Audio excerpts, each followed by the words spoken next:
Bonjour et bienvenue sur la mécanique universelle. Nous sommes jeudi 17 novembre 2022 et je continue ma, ma descente à travers cet ouvrage, Albert Camus, Le mythe de Sisyphe. Voilà. Donc, ces vidéos sont liées au travail que je développe sur le site mécaniqueuniverselle.net et dans lequel j'essaie de démontrer que l'humanité a un sens, une orientation, qu'elle est destinée à atteindre son ultime perfection. Elle évolue vers son ultime perfection. Cette ultime perfection, c'est une perfection spirituelle. En lisant donc Albert Camus, il m'a renvoyé, un passage m'a renvoyé vers le travail de Husserl. Et dans ce travail-là, j'ai découvert quelques phrases importantes de Husserl et qui me fait penser que, en fait, qui confirme ma réflexion, qui confirme ce travail de réflexion sur notre évolution. La finalité, pour Husserl d'ailleurs, c'est la même chose, pour Husserl, l'humanité évolue vers Dieu, vers la rencontre avec Dieu, vers la fusion avec Dieu en somme. Et c'est exactement ce que je pense. Donc, pour Husserl, il y a du sens à l'humanité. Je pense que c'est valable pour la plupart des philosophes. Jusqu'à présent, en lisant donc cet ouvrage, Le mythe de Sisyphe, il donne l'impression que pour Albert Camus, et peut-être pour d'autres existentialistes, le monde n'a pas de sens. L'humanité n'a pas de sens, donc pas d'orientation, parce qu'en fait, l'orientation vers un point, c'est un sens. Voilà. Donc, pour Albert Camus, le monde serait absurde. L'humanité, c'est ce qu'il me semble comprendre, et j'en suis à la page 70 seulement. Donc, je ne sais pas comment se finit cet ouvrage, mais jusqu'à présent, jusqu'où j'en suis arrivé de cette lecture, et il faut bien penser que c'est une lecture, je ne suis pas un universitaire, je ne suis pas un philosophe entre guillemets ordinaire qui maîtrise l'histoire de la philosophie, les textes, voilà, un philosophe classique aurait lu tout Albert Camus, aurait lu voilà, tous les grands Husserl justement, saurait exactement ce que veut dire Husserl, ce que veut dire Heidegger, ce que veut dire Spinoza, ce que veut dire, etc. Et moi, j'ai pas cette culture du tout. Donc, ma lecture est très intuitive. Et donc, si ma lecture est bonne, pour Albert Camus, l'intérêt pour un homme, c'est de penser que le monde est absurde, de faire l'effort, en somme, de regarder le monde tel qu'il est comme ça, de façon pragmatique, de façon matérialiste, de façon basique, laïque, quoi. Hein. Et en le regardant comme ça, en le trouvant absurde, on doit trouver sa liberté de vivre ce qu'on veut vivre, sans entrave, sans complexe, courageusement, avec sans doute le maximum d'éthique qu'on peut donner à cette existence, mais voilà, une vie, un courage de vivre, quoi. Et je pense que dans ce sens, il a sans doute raison. La vision absurde peut mener évidemment à une sorte de désespoir, mais en même temps à un courage de vivre à voilà, quelque chose qui est... Je vous renvoie donc à l'écoute des vidéos précédentes qui parlent de ça, justement. Mais pour moi, c'est faux. L'humanité a un sens, une orientation, elle va vers une finalité. Et en cela, ma théorie rejoint non seulement tous les philosophes spiritualistes, en fait, qui pensent qu'il y a du divin, que le monde n'a pas été créé de rien, que l'univers a un principe créateur, que ce principe créateur a un lien avec ses créatures, avec l'univers qu'il a créé. Il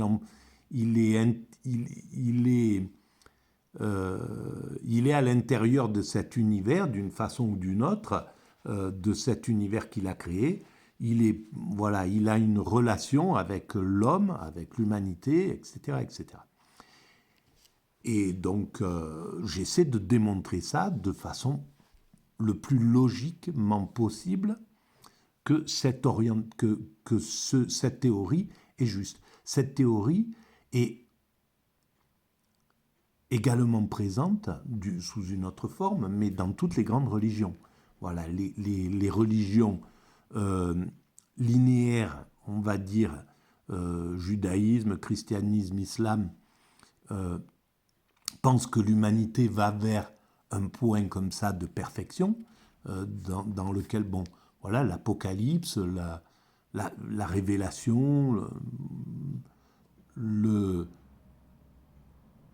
l'arrivée du divin sur terre, les lois de Dieu, en fait, Dieu c'est l'amour absolu, et c'est Dieu qui s'impose sur terre. Donc c'est l'amour absolu qui s'impose dans l'humanité, quoi, en somme. Et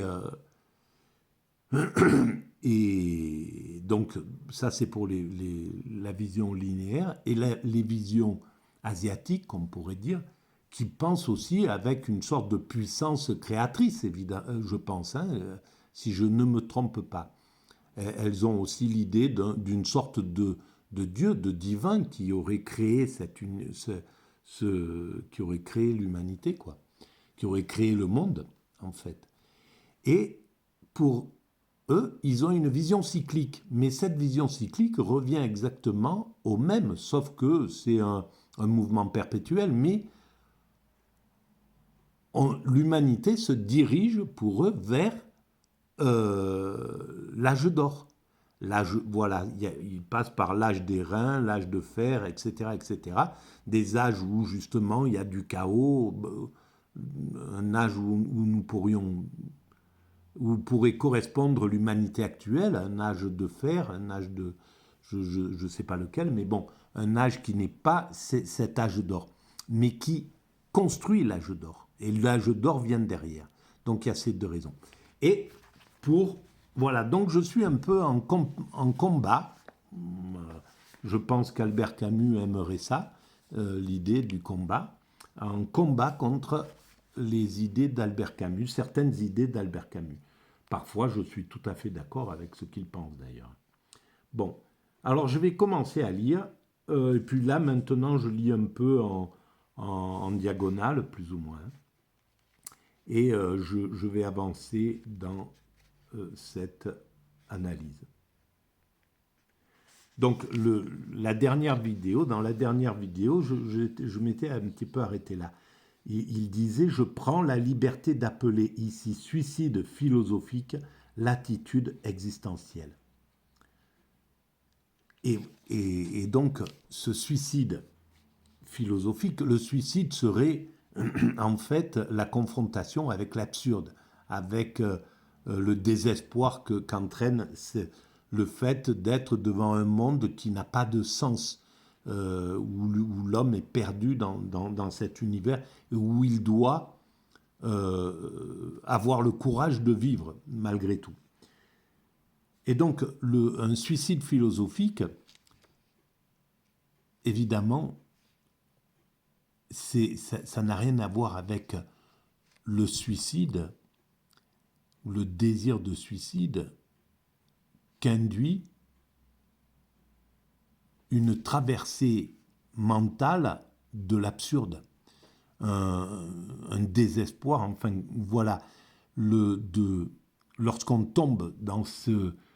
Ça arrive hein, à l'humain de se dire mais c'est insensé, tout est insensé, puis de perdre complètement le fil du sens de la vie, d'être accroché à dire mais pourquoi je fais ça, de plus avoir, voilà, de ne plus trouver de sens dans tout ce qui est fait, dans l'autre, dans l'amour, dans ses enfants, dans sa vie, dans quoi que ce soit. Donc de ne plus trouver de sens dans lequel s'accrocher.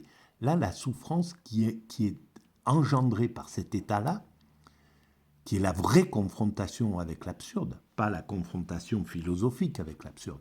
La confrontation philosophique avec l'absurde, c'est ce qu'a cherché à accéder Albert Camus, mais ça l'a conduit à vouloir vivre le plus intensément possible, à jouir le plus possible de l'existence, etc., etc. Parce que ça reste au niveau philosophique, c'est autre chose, ça n'a rien à voir. Dans la confrontation organique avec l'absurde, quand c'est les organes qui sont confrontés à l'absurde, eh bien oui, effectivement, ça pousse, ça peut faire courir au suicide, évidemment, parce que la souffrance est tellement intense, elle est beaucoup plus intense que n'importe quelle souffrance, et donc elle est plus intense, elle est tellement intense qu'elle dépasse l'instinct de vie. Et là, c'est là où on voit que c'est quelque chose qui n'est pas du tout naturel à l'humanité. Ce qui est naturel à l'humanité, c'est que la souffrance existe dans la vie, dans l'humanité, dans notre vie. Elle est là. Mais elle est toujours en dessous, elle est toujours à un degré suffisamment supportable où disons, voilà, elle ne peut pas, elle ne dépasse pas l'instinct de vie. Donc on résiste, on lutte, etc. Tout un tas de choses se met en œuvre pour supporter ça, mais ça ne dépasse pas la puissance de l'instinct de vie. Et donc, de manière exceptionnelle, juste pour qu'on comprenne à quel point l'absurde n'est pas quelque chose d'inhérent à l'humanité. L'humanité, naturellement, croit en quelque chose, croit que l'humanité a un devenir, que l'humanité va vers quelque chose. C'est pour ça qu'on travaille à cette humanité. Si l'absurde était le moteur, si c'était ce que pense d'ailleurs à un certain moment Camus, ça serait presque l'essence de l'humanité, l'absurde. Si c'était le cas, on n'agirait plus, on ne pourrait plus agir. C'est que, au fond, intuitivement, tout le monde pense qu'il y a du sens. Donc on travaille à cette humanité, à l'améliorer, à mettre des enfants au monde, à leur... etc., etc., à faire perdurer cette humanité, par exemple. Donc, c'est là où je trouve que c'est faux, son raisonnement. Enfin, il parle... En somme, il dit que Husserl, que Kierkegaard, que voilà, tous ces Jasper, tous ces philosophes qui pensent avec l'idée de Dieu, avec l'idée du divin, avec l'idée qu'il y a du sens, que d'une certaine façon, il pense que c'est des idées inabouties, des idées superficielles, et en réalité, c'est lui qui est dans l'idée superficielle. Il ne va pas creuser l'idée, vraiment l'idée de l'absurde. Il ne va pas vraiment se confronter à l'absurde physiquement. Il s'y confronte philosophiquement à l'absurde. Ça n'a rien à voir. On peut écrire des livres, on peut écrire une encyclopédie sur l'absurde. Il n'y a aucun problème. Et on vit normalement, et on peut avoir un prix littéraire et en jouir d'avoir travaillé sur ça. Mais ça n'est pas la réalité de la force de l'absurde sur le corps humain, sur l'esprit humain, etc. Donc, bon, je vais sauter un petit peu quelques pages parce que je pense qu'il le faut. J'aurais bien aimé récupérer un petit peu la pensée d'Husserl quelque part. Bon, je vais quand même lire à partir d'ici parce que ça serait dommage. Pour l'homme absurde, Il y avait une vérité en même temps qu'une amertume dans cette opinion purement psychologique que tous les visages du monde sont privilégiés. Que tout soit privilégié revient à dire que tout est équivalent.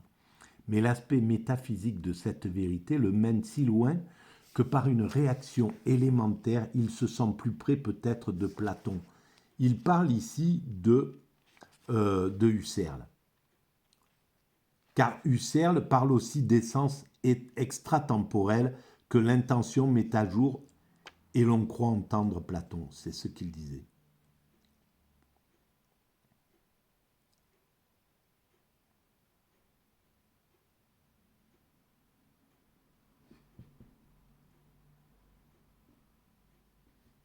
Donc, je continue. Que tout soit privilégié revient à dire que tout est équivalent. Donc, il se sent plus près de Platon. On lui enseigne en effet que toute image suppose une essence également privilégiée. Dans ce monde idéal, sans hiérarchie, l'armée formelle est composée seulement de généraux.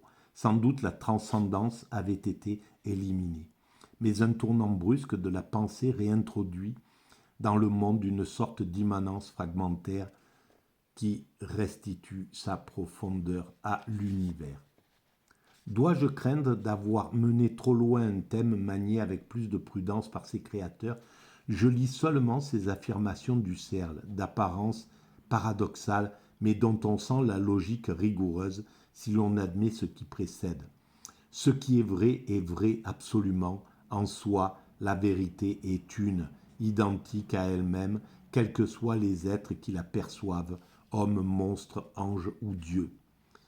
Alors, pour Husserl, si je comprends bien, il fait la réduction, il propose de regarder les choses avec la réduction phénoménologique, c'est-à-dire d'enlever dans une chose tout ce qui est de l'ordre de l'apparence, de présupposés, de construction par la société. Donc d'aller à l'époquer, je ne sais pas comment on dit. Voilà, donc la réduction de la pensée sur un objet. Mais si on va jusqu'au bout de cette façon de voir les choses, on arrive à l'essence de l'objet. Et si on arrive à l'essence de l'objet, c'est-à-dire à ce qui le compose, le plus petit corps qui compose l'atome, puisque un objet, n'importe quel objet, si on enlève tout ce qu'il a de construction humaine, quand on voit un vase, on regarde un vase, on peut d'abord le décrire sa forme, sa hauteur, c'est en centimètres, etc. Tout ça, c'est des constructions humaines. Ensuite, sa couleur, ensuite, qui n'est pas la même que pour quelqu'un, que pour un animal qui voit qu'en noir et blanc, ou qui voit de façon kaléidoscopique. Donc, qui a raison? C'est notre vision qui le décrit comme ça, l'objet, ou c'est la libellule qui le voit d'une autre manière, ou le ver de terre qui escalade ce pot. Donc là, c'est encore quelque chose qui n'est pas une vérité. On ne peut pas trouver la vérité à travers ça. Ensuite, on voit même sa forme. La forme que je vois n'est pas celle que une limace voit de cet objet, ou qu'une mouche voit de ce vase. Donc, qui a raison? Toujours pareil. Est-ce que la vision par un aveugle de cet objet qui le touche et la forme qu'il se met dans son esprit, et qui n'est pas du tout la même que celle que moi je vais me former, qui a raison? Voilà, exactement. Tout est dans cette chose-là. Alors après, on arrive au niveau de sa composition. Sa composition, c'est de la terre, etc. Mais cette terre, c'est des atomes qui constituent toute cette forme. Ces atomes, originellement, qui composent toutes les matières, leur réalité, elle est aussi une sorte d'apparence. Si on arrive jusqu'au degré de l'atome, c'est un noyau avec des électrons et une sorte de vide tout autour du noyau de cet atome. Il y a plus de vide que de plein, et puis des électrons qui tournent, etc. Et si on réduit encore plus, on arrive aux quarks, aux particules élémentaires, au plus élémentaire dans lequel nous sommes actuellement. Et ces particules élémentaires, elles sont... Quelle réalité on peut leur donner réellement? Qu'est-ce qu'on en sait de ces particules élémentaires? Dans ces particules élémentaires, dont la science nous dit que deux particules à des milliards de kilomètres de distance peuvent s'influencer mutuellement. Quelle est la force qu'il y a à l'intérieur de cette chose-là que l'humanité n'a pas encore déchiffrée? On est sur la route, on est encore des bébés là-dedans. Peut-être pas des bébés, mais on est des adolescents dans la science. On a découvert plein de choses sur la matière. Il y a des milliers d'années, on ne pensait pas la même chose. Même il y a 150 ans, la matière, l'atome n'avait pas du tout la dimension qu'il a aujourd'hui, cet atome-là. Et les gens qui analysaient l'atome il y a 100 ans ou 150 ans pouvaient se moquer des physiciens qui aujourd'hui décrivent ces plus petites corpuscules sous la forme de couleurs, d'odeurs, etc. Donc, on n'est pas dans cette, on n'est pas à cette dimension. Et donc, on arrive à quelque chose qui est l'essence de ça. Mais cette essence de ça, c'est l'essence de tout l'univers. Tout l'univers est composé de cette essence qui n'existe plus, qui est plus matérielle, qui compose tous les atomes et donc tout l'univers, qui compose en fait, à arriver à cette essence-là. Cette essence, elle est présente avant la création de l'univers. Et c'est pourquoi sur la mécanique universelle, je dis que cette essence-là, que les physiciens cherchent à découvrir, à comprendre, à expliquer, cette essence, c'est le divin. C'est le même divin qui a mis en route cet univers, qui a projeté cet univers. Comment, on ne sait pas, on parle du Big Bang, etc., d'une puissance inouïe, etc., et qui a projeté cette chose. Et pourquoi, on ne le sait pas encore. Voilà. Mais on le saura. On est là pour ça. C'est clair, l'humanité a du sens. On n'est pas dans quelque chose d'insensé, quoi, là-dedans. Voilà.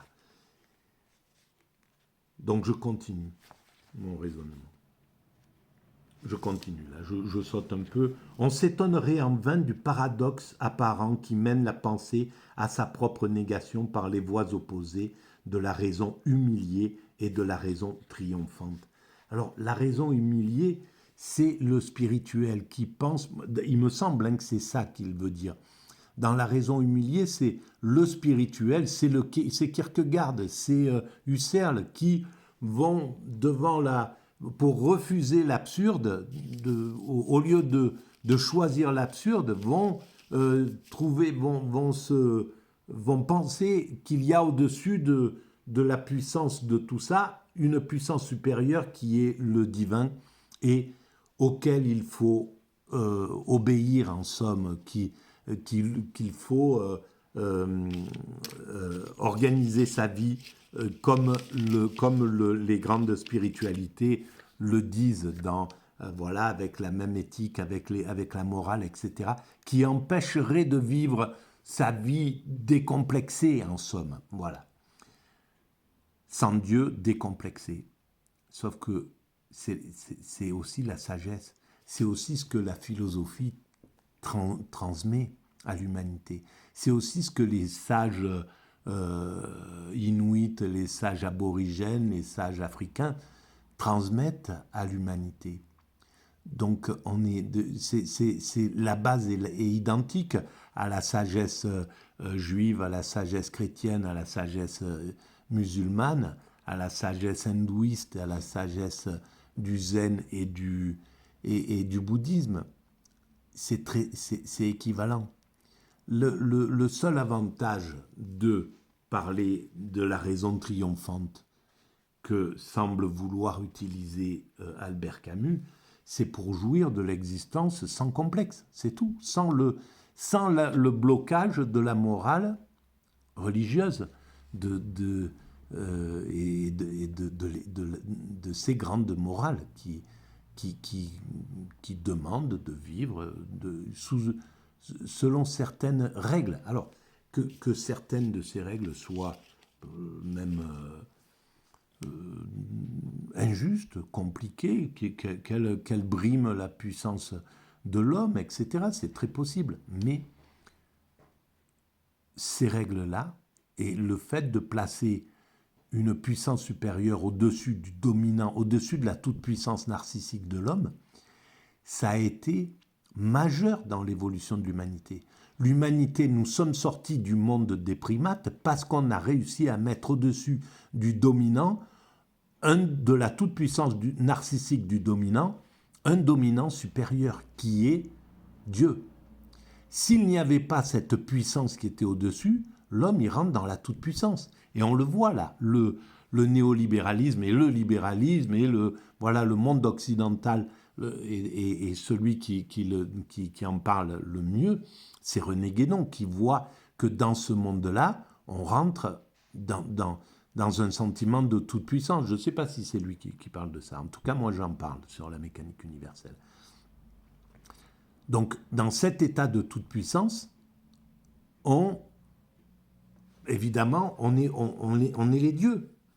Donc, on fait un peu ce qu'on veut, quoi, dans cette chose-là. Alors, on peut se sentir tout puissant comme ça, exprimer tout son narcissisme à la mode d'Albert Camus, c'est-à-dire à travers l'éthique, l'engagement, le combat pour le bien, pour l'humanité, dans le bon sens de l'humanité, et puis on peut donner le dictateur qui va se penser tout puissant et qui va dépasser toutes les règles morales, éthiques, etc., parce qu'il se sent tout puissant. Ça donne les deux versions. Ce sentiment de toute-puissance, de narcissisme, de monde décomplexé. Voilà. Le monde décomplexé, c'est une erreur absolue pour l'humanité. Et on le voit, le néolibéralisme, c'est les dominants décomplexés qui prennent le pouvoir sur les dominants complexés. Voilà. C'est les dominants qui parviennent à écarter les dominants éthiques, c'est les dominants narcissiques qui parviennent à écarter les dominants éthiques. Et on voit ce que ça donne.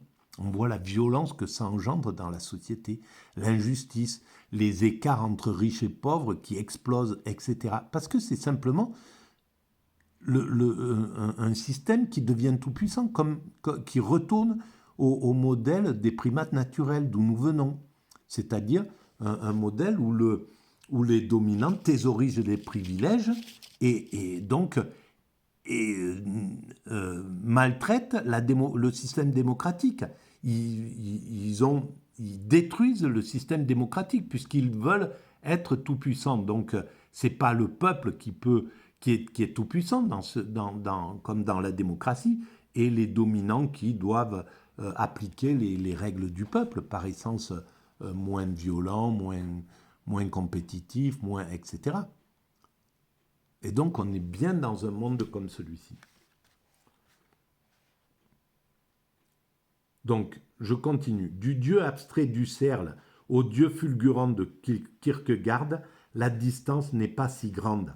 Voilà, donc il est en lutte contre l'idée de Dieu qui, dans leur raisonnement devant l'absurde, Kierkegaard, Husserl, parce qu'ils sont confrontés bien sûr à l'absurde dans cette chose-là, ils trouvent que la logique, que l'intelligence va vers le fait qu'il y a du divin, qu'il y a Dieu.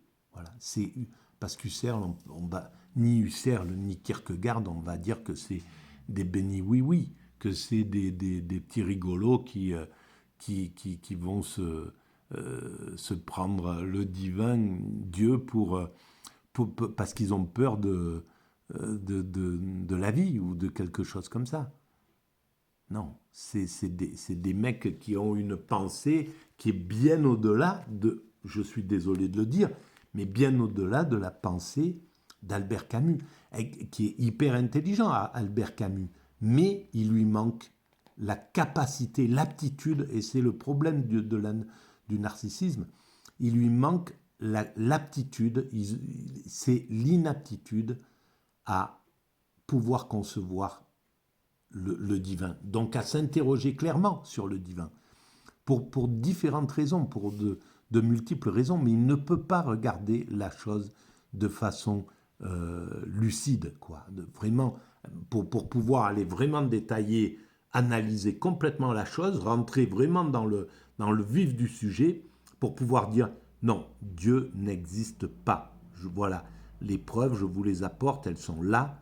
C'est comme ça. C'est jamais ça. C'est une lutte contre ce qu'empêche le religieux de vivre.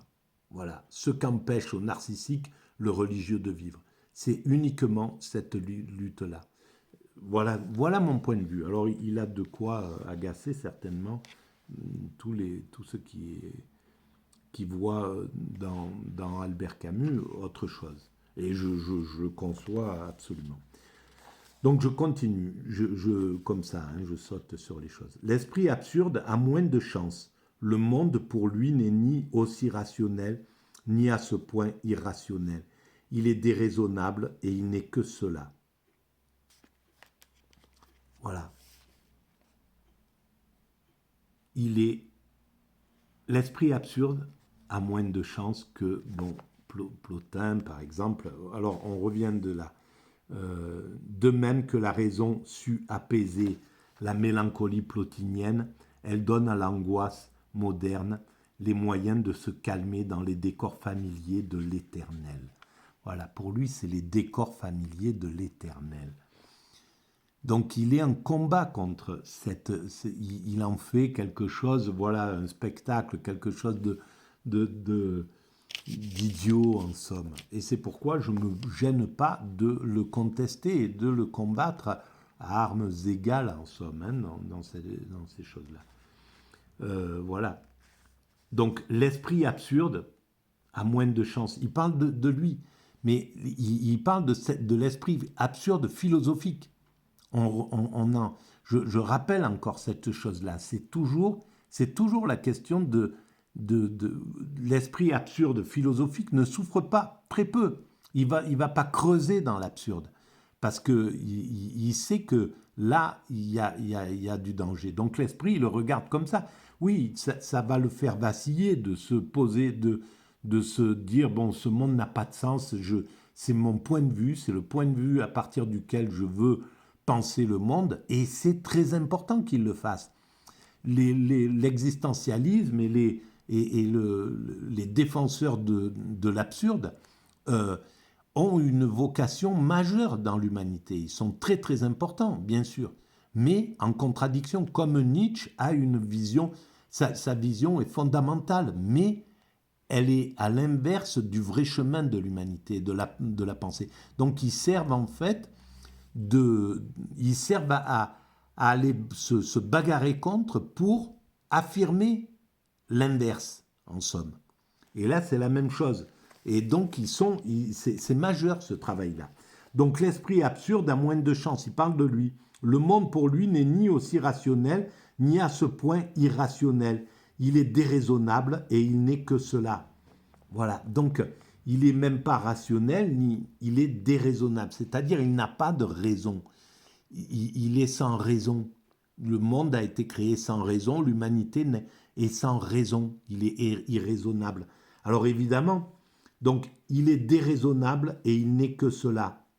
Voilà. Alors, et là, c'est des postures, ces choses-là. C'est une posture. Parce que ça ne va pas creuser, ça ne se pose pas la question de pourquoi, qu'est-ce que fait l'humanité? Pourquoi il y a de l'évolution dans l'humanité? Qu'est-ce que c'est que cette évolution de l'humanité? Où elle va? Et simplement, est-ce que les religions, ce que disent les religions sur l'évolution de l'humanité, a du sens. Voilà, ça ne va pas jusqu'à cette réflexion-là. C'est assez incroyable, quoi. Et je pense que c'est parce que je pense que les Albert Camus, les Sartre, en fait, n'ont pas été élevés avec une base religieuse. Donc, ils n'ont pas cette donnée qui est là au niveau spirituel. Chose qui existait chez Husserl. Husserl baigne dans ce truc-là. Je pense que Kierkegaard baignait dans cette truc. Donc après, certains vont se débarrasser de ça, vont écarter le religieux de tout ça, mais ils vont pouvoir garder l'essence de l'intelligence du religieux, en fait, l'intelligence du spirituel. Et ils vont écarter tout ce qui est obsolète, quoi, tout ce qui n'a évidemment plus de sens. Et Camus ne voit plus que ce qui est insensé dans le religieux. Il ne voit pas le fondement religieux, il ne voit pas la puissance et la force du religieux, ce qu'il entraîne. Voilà. Donc je vais arrêter là pour cette vidéo, mais on va continuer à aller dans la cour de récré avec Albert Camus qui m'aurait sans doute, qui devait être un bien meilleur bagarreur que moi. Mais bon, voilà, j'ai beaucoup de respect pour ce qu'il est, pour ce qu'il a fait, pour ce qu'il pense. Voilà, ça n'empêche pas que... Et c'est dans ce respect-là que je me permets de critiquer sa pensée à ce niveau-là, à ce niveau simplement là. Voilà. Voilà comment je pense. À très bientôt. Je vous remercie pour votre écoute.